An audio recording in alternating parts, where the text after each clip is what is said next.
reminder. You tasked me to provide an assessment of the gateway experience in terms of its mechanics and ultimate practicality. As I set out to fulfill that tasking, it soon became clear that in order to assess the validity and practicality of the process, I needed to do enough supporting research and analysis to fully understand how and why the process works. Frankly, sir, that proved to be an extremely involved and difficult business. Initially, based on conversations with a physician who took the gateway training with me, I had recourse to the biomedical models developed by Itzhak Bentov to obtain information concerning the physical aspects of the process. Then, I found it necessary to delve into various sources for information concerning quantum mechanics in order to be able to describe the nature and functioning of human consciousness. Ben Bentov is a wonderful, loving, kind man, brave, courteous, true, all the other kind things you can say. The interesting thing about him is that he has, over the years, conducted research into consciousness. The subtitle of his book is The Mechanics of Consciousness, and what we want to try to talk about today is one aspect of it, and that is the evolution of consciousness. The question I want to ask you is, where do you see us now in that evolutionary development? Let me draw what is called a bell curve, which looks somehow like this. It's being used in describing random events. The bulk of the population today is this intelligent, more or less intelligent biped, all right? And with a vertical spine, and who pushes the buttons on TV and drives a car, etc., etc. Now, there is some backthrow. That is, there are some people here in this area, very few people who are still gorilla-like. That is, they are hairy, they beat their chest when they see their neighbors and a few other things.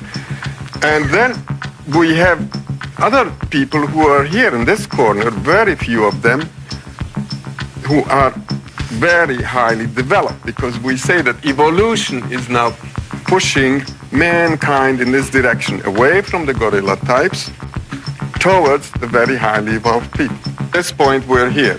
What's going to happen maybe 1 million years from now, 500,000 years from now? This curve is going to shift. It's going to shift like this. That is, the bulk of the population will be very, very highly evolved. We have gone away altogether from the gorilla types, no more gorillas. And what we have here now is the average man is now the retarded person in evolutionary terms. The bulk of the population is extremely, very, very highly evolved, and the cutting edge of evolution here, these are very, very highly evolved people. We can't even imagine what kind of person that will be. He may not have a physical body at all. What's the habitat, so to speak, of this group here? Well, you just go out and you find them. They're all over the place. The habitat of this group here, what do you think? Where do you think you find these people here? I suspect you would find them in universities. You'd find the people who are very bright, people who are in the leading edge of professions. That kind of thing. I mean, it's an intellectual thing. Well, I suggest that you find them in mental hospitals, in nut houses. And the reason for that is that these people, they live in a different reality, in a reality which is very changed, and few of them are adapted to live in this reality, so naturally they can't function very well. How long have you been here? 3 months, May 17th. And what brought you here? That's difficult to answer. Could you give me some idea? Offhand, I can't. Whose idea was it that you come here? A psychiatrist. And what happened that ended up with your being here in the hospital? The psychiatrist decided that this was the situation for me.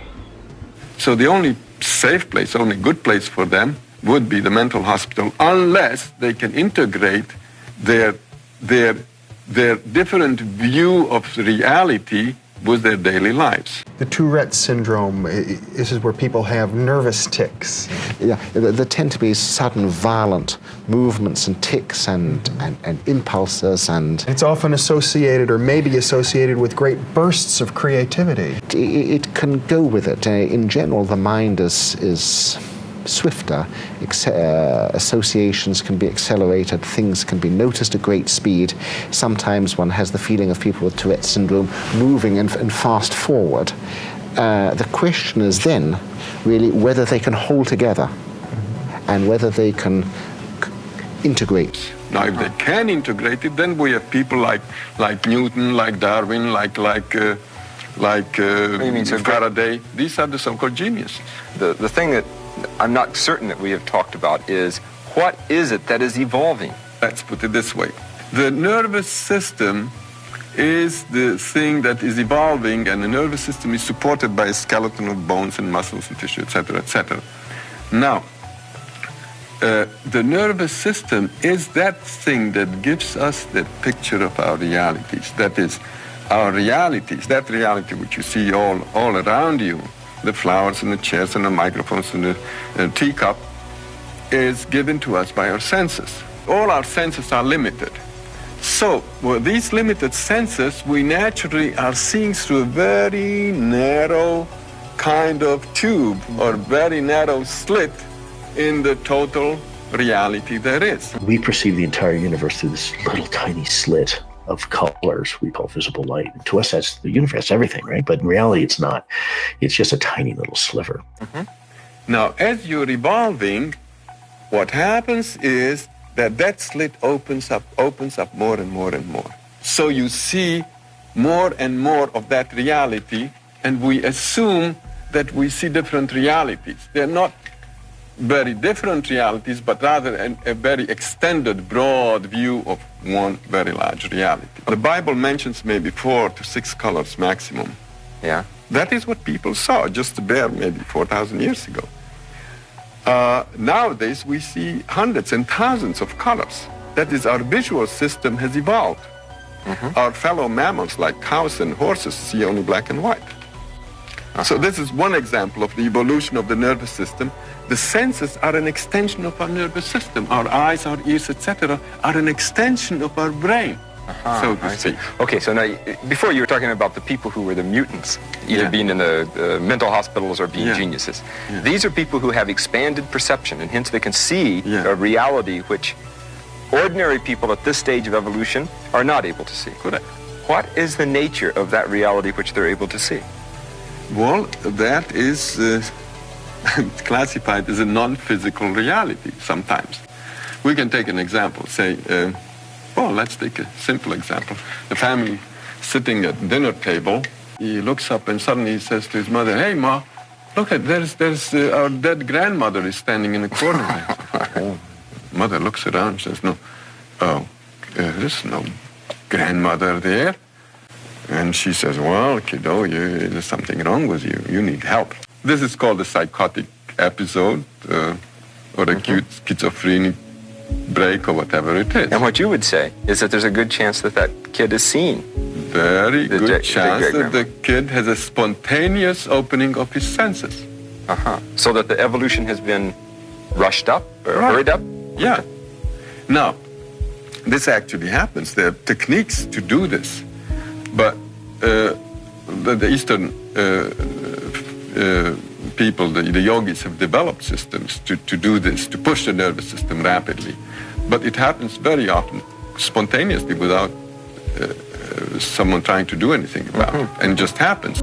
How would you, as a higher intelligence, represent yourself to a lesser intelligence? Well, let's go back to pre-civilization.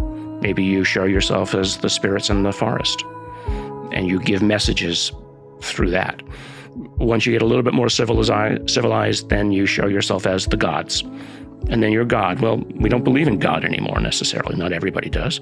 So what do we believe in? We believe in technology. So you show yourself as a form of technology, right? But the common thread is you're not alone. And there's something else here with you. And there's something that's, as you said, watching you and at least watching over your shoulder. What is it that is evolving? Now, you talked about the nervous system evolving, right? But is there something else that is evolving that is able to be sensitive to this higher level of reality? We have this notion of a soul. We don't have souls, but it's just the other way around. The soul has us. That thing that evolves, the permanent, eternal thing, is the soul, and the body is a kind of disposable thing. And so it's the soul which is experiencing evolution, and not our personality, not our physical existences. That is, the soul is the repository of information that we gather during life. Well, I'll tell you, maybe we should draw another diagram. Physical bodies are here, another physical body, another physical body, and this is Joe, and this is Jim, and this is Sarah, etc.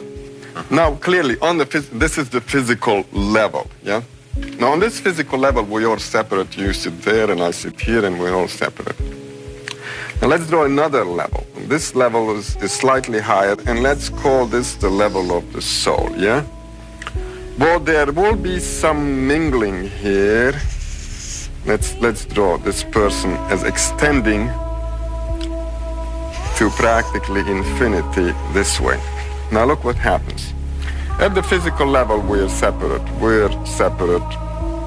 and there's this much distance between us. Let's say that on the soul level, this person extends this much, and the other person gets slightly mixed in with him. That is, the souls are in a way in touch with each other. Okay, they overlap, these two lines. Now let's go now to a higher level, and let's call this, say, the level of the higher self, which is kind of a boss of that soul. There, what we find is that this fellow's higher self extends this much, and the other fellow's extends this much. There is more overlap between them. On the very highest level, which is the high spiritual level, we are basically overlapping completely. Everybody is overlapping everybody else. In other words, everything and everyone is everywhere. In other words, we've become omnipresent. This is a state of highly spiritual perfected beings, or gods you may call them. Okay? Okay, and so that we exist on all of those simultaneously. On all of them simultaneously, So then, but we're not aware of that. In your view, then, if when we see each other as separate entities, that's only seen on one plane of reality. Correct. And so whether we like it or not, we're all evolving towards godhood. But you know, it takes eons, so don't hold your breath. Is that the purpose of evolution? Naturally. Because at that point, you start understanding how the system works. And one of the good things about the system is that the system wants to teach you about itself. Perhaps they realize who it is that they're talking to. And they say, rather than muddy the picture, we're only going to give them limited information. Right? And yeah, maybe we could sit down like you and I and have a conversation. But then they would make assumptions. The humans would then make assumptions about us that aren't true. Because we're not humans. Right? So let's stay at arm's length. Let's just let them know that we're here, right? And here's the limited amount of communication. Again, this notion that if you give somebody everything, they'll get lazy. And, you know, if they've been around as long as they have, they've seen every kind of thing that can go wrong. And so it's they know, as much as they might want to step in, that would be a wrong thing. Could the UFO phenomenon be manipulating us? Could it be a teaching system of some sort? Perhaps something that we are creating ourselves, perhaps a series of images that we are projecting. I think Carl Jung came very close to expressing that idea in one of his books. Well, Jung is the only thinker I've ever seen who, you know, we hypothesized earlier in some sense that artistic intuition lays out the map for the development of propositional thinking. Well, Jung traced the development of that intuitive pattern-seeking imagination back like 3,000 years. That's partly why he talks about astrology. So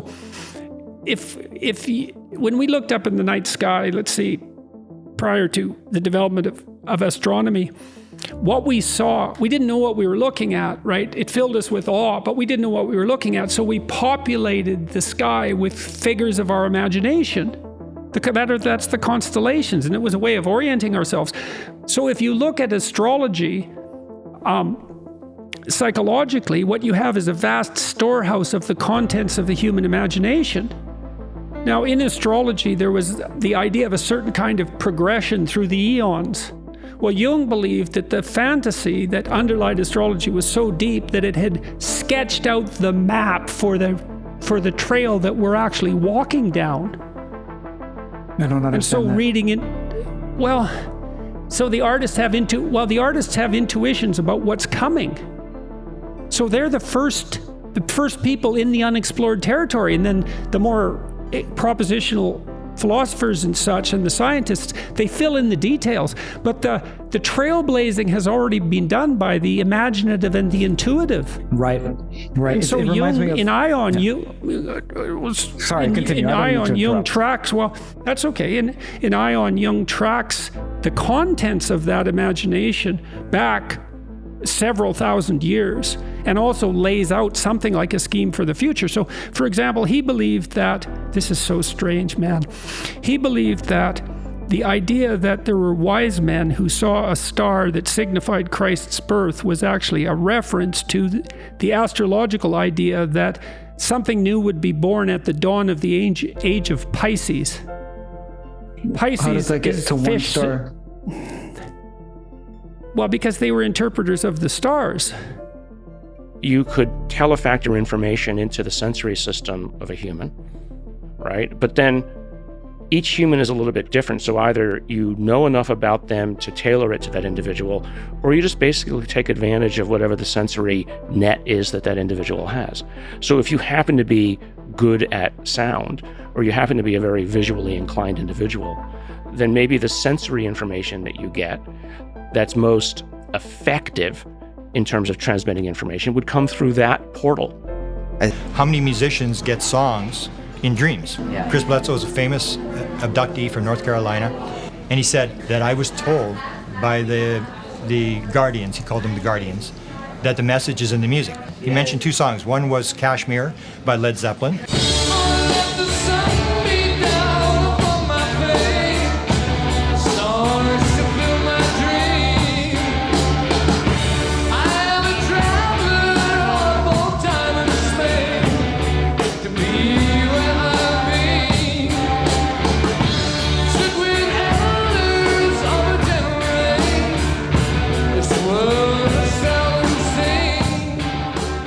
But it was the second one he got me. He said Neil Young, After the Gold Rush. And I said, Neil Young? Well, I dreamed I saw the silver spaceships lying in the yellow haze of the sun.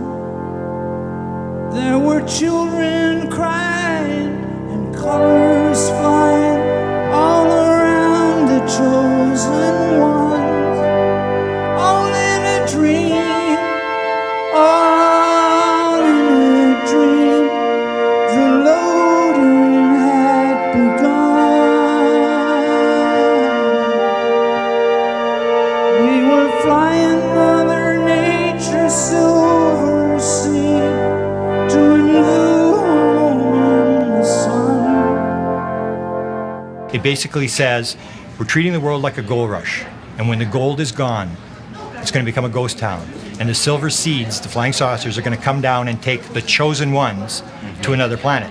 And now we identify the experiencers as the chosen ones. Dolly Parton asked him, what's it mean? Neil, what's the thing behind it? He said, I have no idea. I was totally stoned when I wrote it. I have no idea. Each verse may mean something different. So he said, no, I was stoned when I wrote the song. I have no idea what it means. How many musicians get songs in dreams? You're in a conscious environment where your left brain is running things, it's keeping you in the physical world, and then during a dream or something, you pop into this other world and you bring back stuff. So all musicians are right brain creative people, whereas the scientific people are left brain creative people. They don't have these inspirations, but musicians are on the edge, and a lot of musicians did psychedelic drugs, and that shuts down the left hemisphere, pops you into that sort of alternate non-local world, and they bring this stuff back. So it's a very weird thing when you start looking at where does music come from.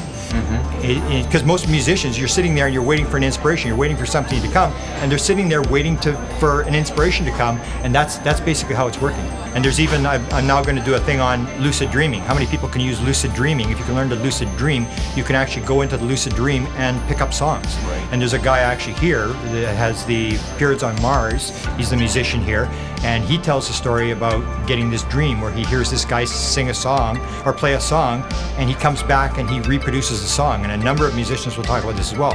And the difference between music and regular dreams is that in regular dreams, it's all like crazy stuff and nothing makes sense or whatever. But in a dream, the music is not distorted. The music is exactly as it is. So they come back and they can recreate exactly what they heard. Humankind is evolving at a rate that is, I mean, we're in the age of Aquarius now. Like, it's just like humans are evolving, and the faculty of the human race that's evolving is consciousness. It's the brain. It's parts in the brain that allow us to use like that extra sense, that sixth sense. You want to hear something crazy, dude? I just thought about this, but when I was in Diana Walsh-Pasolka's office, for those who don't know who that is the scholar of philosophy and religion at the University of Wilmington, North Carolina, who was a consultant for like X number of Hollywood films, like The Conjuring, and she got involved with my family many years ago. My dad introduced her to a guy by the name of Timothy Taylor. He's this like member of the Department of Defense, and she like got into some contracts with them. She wrote a whole book about it. It's called American Cosmic. American Cosmic. Yep, it's called. I'm looking at it right now. I got it right over there. Yeah. It's called and she got involved with like elements of the Department of Defense from meeting my dad and things like that. And when I was in her office a few years ago, dude, this was classified at the time. But bro, hello, you know your family is thanked in that book. Yeah, I mean, I haven't read it. Yeah, it is.